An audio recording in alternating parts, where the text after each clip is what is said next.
ষাট গম্বুজ মসজিদ বাংলাদেশের প্রত্নতাত্ত্বিক নিদর্শনসমূহের মধ্যে অন্যতম এই মসজিদটি।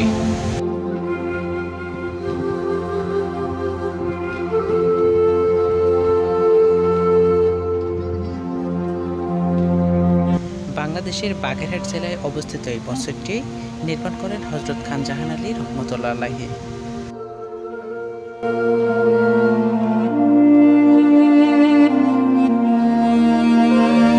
নামে ষাট গম্বুজ মসজিদ হলেও মসজিদটির গম্বুজের সংখ্যা ৮১টি।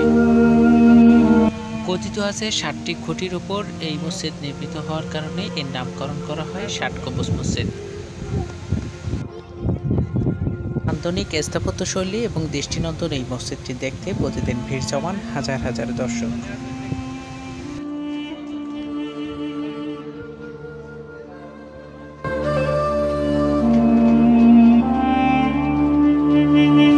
প্রিয় দর্শক, মসজিদের চারপাশে লাল ইটের প্রাচীর এবং সামনের অংশে সুবিশাল লেকের দেখা মিলবে।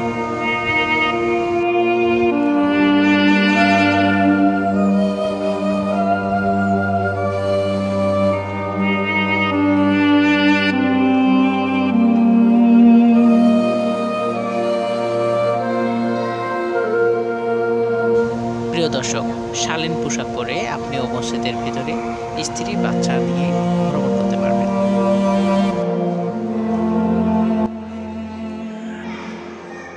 বাংলাদেশের এমন নান্দনিক ভিডিও পেতে আমাদের সাথেই থাকুন।